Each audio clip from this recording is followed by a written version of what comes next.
I begin to. I begin to.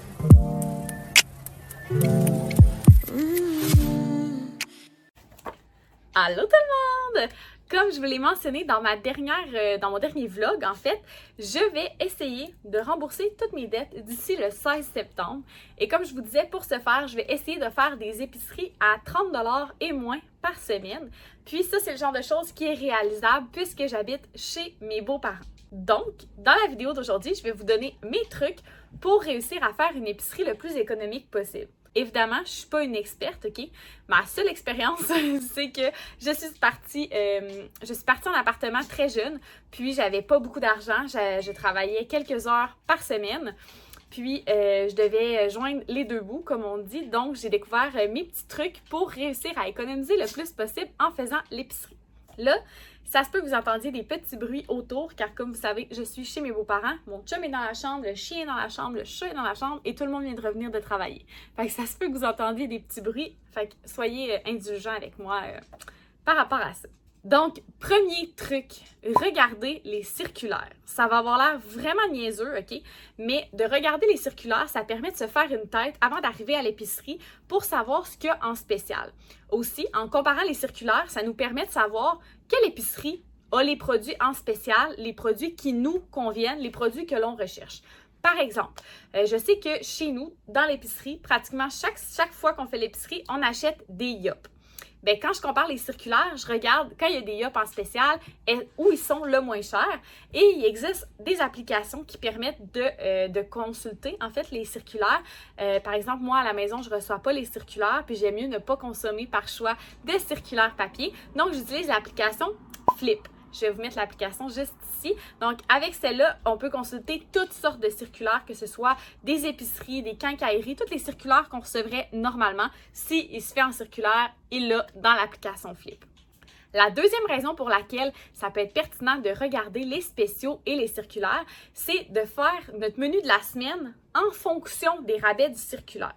Ce qui veut dire que si, mettons, je remarque qu'une semaine, les piments sont en spécial, le fromage râpé est en spécial, qu'il y a plusieurs éléments pour faire un nachos qui sont en spécial, bien, à mon menu de la semaine, je vais ajouter les nachos. Donc, c'est juste un petit exemple, mais n'importe quelle recette possible, quand on voit que quelques-uns des ingrédients sont en spécial, c'est le temps de la faire. Deuxième vrai truc, parce que, tu sais, le premier, c'est le circulaire que j'ai divisé en A et en B. Le deuxième vrai truc, c'est de consommer des fruits et des légumes saisonniers. Ce que je veux dire par là, c'est que, par exemple, en ce moment, c'est le temps du maïs, c'est le temps des fraises, donc ils sont au plus bas prix de l'année. En hiver, consommer des fraises, souvent, ça va être beaucoup plus dispendieux puisque c'est pas des fruits de la saison qui viennent pas nécessairement du Québec. Puis même s'ils viennent du Québec, ils viennent de serre et tout, donc ça coûte de l'argent de retenir tout ça. Puis il y a une certaine rareté qui vient avec le fait que ce soit pas la saison, qui fait en sorte que ça augmente le prix. Donc, essayez de consommer des produits locaux, des fruits et des légumes locaux pour le côté environnemental, mais aussi pour le côté du prix et consommer ceux de la saison actuelle. Le troisième truc, on en a parlé un peu tantôt, c'est de prévoir les repas et les lunchs. De les prévoir d'avance, ça permet, oui, de magasiner les spéciaux, mais ça permet aussi d'éviter de gaspiller ce qu'on achète. Quand on se fait pas de liste, souvent on arrive à l'épicerie puis on trouve que tout a l'air bon, puis je pourrais manger ci, je pourrais manger ça. Finalement, on retourne à la maison, soit on n'a rien pour se faire des lunchs, ou on a plein d'affaires, mais qui ne servent pas à faire un lunch. Il manque un peu de plein d'ingrédients pour faire plein de recettes. Fait que ça se trouve être un peu de l'argent gaspillé. Sinon, des fois aussi, ce qui va arriver, c'est qu'on va acheter quelque chose en se disant « Ah, je vais le manger avec telle chose », puis on le fait pas finalement, puis on oublie même qu'on l'a acheté parce que ça se retrouve dans nos armoires. Fait qu'en ayant fait un plan, puis c'est pas obligé d'être écrit, mettons, lundi, mon lunch, dîner, c'est ça, mon souper, c'est ça, mais de se faire une banque d'idées, puis une banque de repas qu'on peut concevoir avec ce qu'on va avoir acheté à l'épicerie en se fiant à notre circulaire. Quatrième truc, c'est de regarder les programmes de fidélité dans les épiceries dans votre coin. Par exemple, moi, je suis une grande fan de la carte PC Optimum. Okay? Cette carte-là, elle est valide chez Pharmaprix, Maxi, Loblaws, Provigo, Esso. Il me manque une bannière d'essence. En tout cas, bref, elle est valide à plusieurs endroits, dont justement chez Maxi. En étant valide chez Maxi, ça fait en sorte que chaque fois qu'on fait des achats, on accumule des points. Puis il y a aussi des offres spéciales en fonction. Là, en fait, une carte qui enregistre beaucoup tes habitudes d'achat.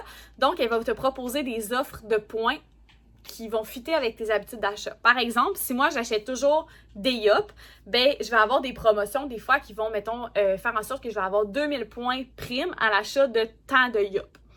Ce que j'aime aussi, c'est qu'elle est valide à plusieurs endroits, cette carte-là, ce qui fait que ça devient très rentable assez rapidement. Si, mettons, tu vas mettre de l'essence chez Esso, que tu fais ton épicerie chez Maxi et tes commissions de pharmacie chez Pharmaprix, ça va aller vraiment vite. D'ailleurs, c'est chez Pharmaprix où les points s'accumulent le plus rapidement.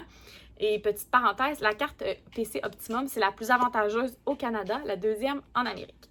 La carte PC Optimum permet aussi d'appliquer un rabais sur mon épicerie, ce qui veut dire que quand j'accumule des points, ça devient de l'argent dans ma carte. Donc, quand je vais faire l'épicerie, je peux dire « Ah, ben je vais utiliser 20 $ de points pour réduire ma facture d'épicerie. » Donc ça aussi, rapidement, ça peut devenir quelque chose qui est assez avantageux. Puis, mettons qu'on jase entre toi et moi, là, c'est le fun d'accumuler tes points en achetant des cosmétiques pour pouvoir t'acheter de la bouffe. T'sais, je dis ça de même, mais c'est vraiment une bonne justification de dire à ton chum « Ouais, mais si j'achète 20$ de cosmétiques, on va avoir 10$ de rabais sur l'épicerie. » Cinquième truc, faire l'épicerie à un endroit où ils font des imbattables. Par exemple, dans la vidéo d'aujourd'hui, c'est chez Maxi que je vais aller. Donc, Maxi, ils offrent les imbattables. Ce qui veut dire que durant mon épicerie, si j'achète, mettons, des fraises, puis que je les ai vues dans un circulaire moins cher. Donc, exemple, si chez Maxi, les fraises sont à 3 $, mais qu'en faisant ma liste d'épicerie, en regardant les circulaires, j'ai vu que chez Walmart, les fraises étaient à 2 $. Bien, tout ce que j'ai à faire, c'est d'arriver à la caisse au Maxi, de montrer mon application Flip à la caissière pour dire chez Walmart, ils sont vraiment plus chers, ils sont à 2 $. Donc, elle va accoter le prix des autres épiceries en autant que ce soit le même produit. Fait que ça, c'est quelque chose qui peut devenir vraiment avantageux. Entre autres, s'il y a seulement un Maxi dans ta région, mais tu n'as pas besoin de faire 10 places. Maxi accote tous les prix si tu as la preuve que le prix est moins cher ailleurs. Mon sixième truc, qui peut avoir l'air un peu bizarre, mais parfois quand on est vraiment plus serré, ça peut être intéressant de savoir combien notre épicerie va nous coûter pour nous prévoir les sous. Pour ce faire, j'utilise l'épicerie en ligne sans la faire en ligne. Ce que je veux dire par là, c'est que je vais aller sur le site internet de l'épicerie en question. Je vais ajouter mes articles à mon panier. En faisant mon épicerie de cette manière-là, ça me permet premièrement de voir le montant monter, dans le sens où j'ajoute les items au panier, puis là, peut-être que je vais arriver à un item, je vais faire « Ouais, ça fait augmenter mon panier de comme 12 $. Est-ce que je veux tant que ça, cet item-là? Pas tant que ça. Bon, next. » Puis ça me permet aussi de voir le total auquel je devrais à peu près arriver en arrivant à l'épicerie. C'est sûr que c'est vraiment un estimé parce que, par exemple, si je prends des bananes ou des tomates, puis que le prix est au poids, c'est un approximatif qu'ils mettent sur Internet, fait que ça peut être un peu plus cher ou un peu moins cher directement en magasin. Mais de le faire, le panier en ligne avant, ça peut vous donner une bonne idée de combien vous pouvez vous attendre à dépenser. Mon septième truc, c'est de bien porter attention à la quantité versus le prix. Dans l'extrait qui suit, vous allez voir un bel exemple, en fait, de comment on peut comparer. Souvent, sur l'étiquette, le prix par gramme ou par millilitre va être indiqué, ce qui va vous permettre de comparer les produits. Par exemple, si j'ai 2 pintes de lait de 2 marques différentes devant moi à 2 prix différents, puis avec des quantités différentes, ça peut devenir tannant de faire toujours une règle de 3 pour savoir, bon, ça revient à combien du 100 ml, cette pinte-là versus cette pinte-là. Souvent, sur la petite étiquette, sur la tablette, ça va être écrit, mettons, 49 sous du 100 ml. Ça va être écrit pour chacun des deux. Fait que ça vous permet comme ça de savoir lequel des deux est le plus avantageux. Le dernier truc, le 8e truc, c'est vraiment quelque chose que vous vous doutez déjà, mais d'essayer d'acheter la marque maison pour les produits de base. Dans le sens où des pâtes, que ce soit une marque Choix du Président, No Name, peu importe, ou que ce soit la vraie marque des pâtes, perso, je vois aucune différence. Je peux comprendre que ton ketchup, tu veux le Heinz, mais ça, sur quoi tu es capable de faire une différence, ça va vraiment impacter le total de ta facture. Souvent, ça ne sera pas une grosse différence de prix qu'il va y avoir entre la marque maison et la marque régulière. Par contre, si, je dis n'importe quoi, 50% de ton épicerie, c'est la marque maison, puis que tu sauves, mettons, 45 sous à chaque fois, bien ces 45 sous-là, ça finit par faire des dollars qui vont être en moins sur ton épicerie. Aussi, j'aime souvent me dire que, mettons que je me donne un budget de pour les besoins de cette vidéo-là, 30$ pour faire l'épicerie, puis que j'arrive en bas du 30$, bien avec l'argent qui va rester, c'est toujours le fun de faire quelque chose qui nous fait du bien ou qui nous fait plaisir. Donc, d'aller t'acheter un café avec ce qui va rester, d'aller t'acheter un McDo, peu importe, dépendamment du prix restant. Je me souviens, je sais pas si elle s'en souvient, mais ma première conjointe et moi, quand on a commencé à faire nos épiceries, quand on est parti en appartement, ben l'objectif, c'était comme, on voulait, je pense que c'était 120$ dans ce temps-là qu'on se disait pour faire l'épicerie. Puis quand il restait de l'argent, ben on allait s'acheter du McDo. Genre le soir de l'épicerie, on mangeait du McDo si on avait économisé assez pour pouvoir se le payer par rapport à notre budget d'épicerie. Fait que c'est niaiseux, mais ça nous motivait full. Tu sais, à l'épicerie, on était comme, tu le veux-tu vraiment? Parce que, tu sais, là, on va comme être short, peut-être, genre. Fait que ça nous motivait full. Fait que bref, l'important, c'est de trouver des trucs qui fit avec votre mode de vie. Fait que j'espère que ça va vous aider. Puis je vais vous laisser un bel exemple concret dans le clip qui suit. On se retrouve aujourd'hui pour aller faire une épicerie cheap. Ben, cheap. Pas cher. Dans le sens où je vais acheter vraiment le strict minimum à bas prix en ayant calculé comme qu'est-ce qui revenait le plus avantageux. Évidemment, hein, je mets des guillemets à épicerie parce que avant que quelqu'un l'écrive dans les commentaires, c'est pas une vraie épicerie dans le sens où, comme j'habite temporairement chez mes beaux-parents, il y a beaucoup de choses qui sont déjà achetées. Par exemple, les condiments, ils en ont déjà à la maison. Ma belle-mère achète tous les fruits, les légumes, les trucs comme ça. La majorité, du moins, des fruits et des légumes. Il y a déjà des pâtes, des trucs comme ça. Donc, ça fait en sorte que j'ai énormément moins de choses à acheter, ce qui va également rendre possible l'ajustement financier que je vais faire pour les prochaines semaines. Aussi, la petite épicerie que vous allez voir à l'instant, elle concerne seulement que moi. Mon conjoint, de son côté, lui aussi veut rembourser ses petites dettes. Puis, pour ce faire, ce qu'on a décidé de faire, contrairement à d'habitude, on fait vraiment une épicerie commune puis on se sépare tout à deux.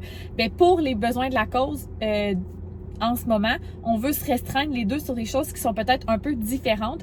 Fait que pour cette raison-là, on fait comme deux petites épiceries séparées.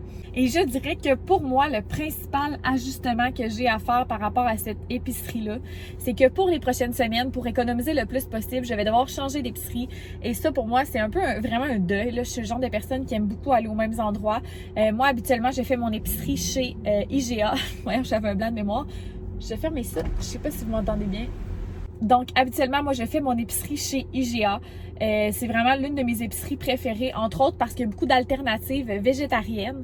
Dans ma ville, il y a, à proximité de chez moi, il y a seulement un IGA et un Super C. Super C, oui, est beaucoup moins cher. Par contre, au niveau fraîcheur de légumes, au niveau les fruits aussi et au niveau options végétariennes, c'est très, très, très so-so. Tu sais, je comprends qu'il y a des pois chiches dans toutes les épiceries, mais c'est pas ça que je veux dire. Je parle d'alternatives diversifiées. Au niveau végétarien, Super C, c'est un gros zéro. Donc, c'est pour cette raison-là qu'habituellement, je vais au IGA. Mais sachant que IGA, c'est pas l'épicerie la moins chère, ben là, pour les besoins de la cause des prochaines semaines, je vais m'éloigner un petit peu de chez moi. Écoute, c'est à genre 15 minutes, c'est pas loin, là.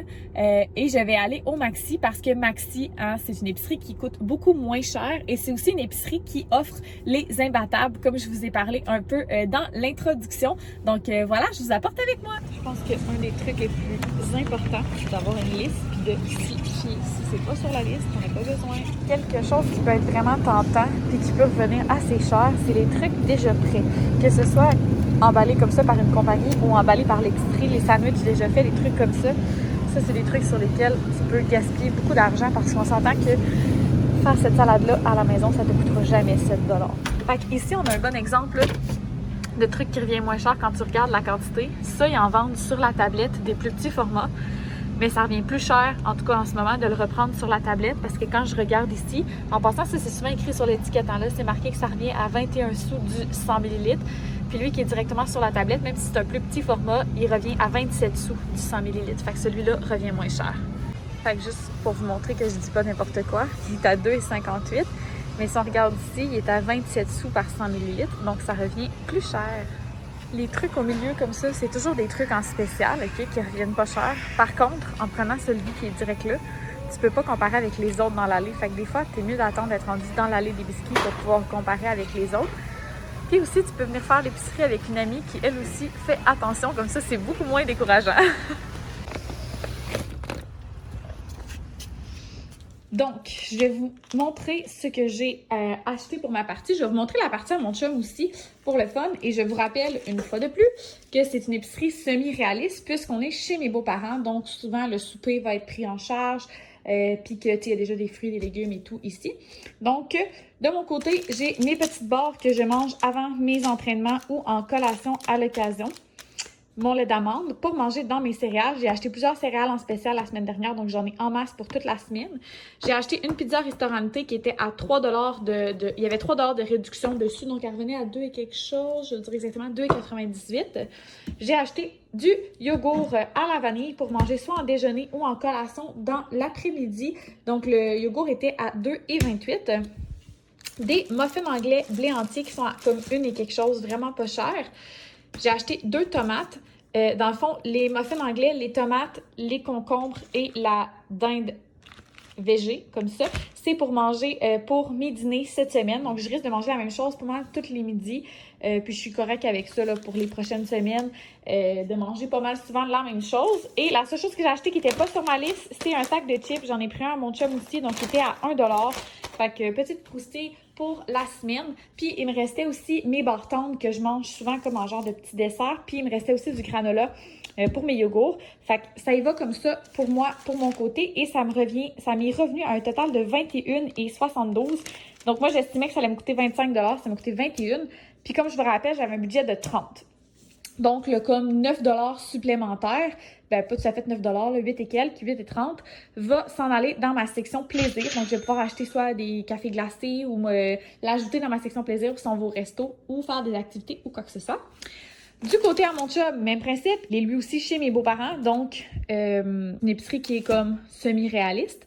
Donc mon chum, il déjeune pas vraiment le matin, donc il prend un yop quand il part à 4h30, il boit un yop.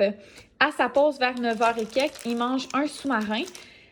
Pour dîner, il mange de la viande hachée, oui, de la viande hachée, mais de la viande hachée avec du riz. Puis, en revenant le soir avant d'aller au gym, il mange une demi-canne de légumineuses comme ça ici. Fait qu'il y a vraiment comme ses repas pour pas mal toute la semaine. Ça, il fait 3 repas avec ça seulement. Puis ça, il y en a 4. Mais comme vous savez, comme je vous ai dit 10 000 fois, on est chez mes beaux-parents. Fait que souvent, lui, comme il mange la viande, il va manger un reste du souper dans son lunch de dîner à peu près 1 ou 2 fois par semaine. Donc, les 2 lunchs manquants, ça va être ça. Puis ici, il nous restait du pain aussi. Fait qu'il va pouvoir se faire un sous-marin un sandwich pour le matin qui n'aura pas de sous-marin. Puis, j'y ai pris une boîte de biscuits. À chaque épicerie, mon chum, il mange une boîte de biscuits il achète une boîte de biscuits qui lui dure comme une journée. Donc, voilà. Puis, dans le clip, je vous montrais, là, tu sais, que les spéciaux en milieu d'allée, ça vaut la peine, mais pas tout le temps, parce que dans l'allée des biscuits, on peut avoir moins cher. Bien, ça m'est revenu à comme 1,60 $. Fait que vraiment pas cher. Puis lui aussi, il y a un petit sac de chips. Lui, c'est barbecue épicé. Donc, pour mon chum, il y a de la viande, c'est sûr. Puis en plus, il y a des yops pour 2 semaines et non pour 1 semaine. Donc, ça lui est revenu à 32,35 $. Donc, quand même pas cher. Fait que, tu sais, au total, c'est environ une cinquantaine de dollars total. Fait que, bref, je vais aller mettre ça au froid.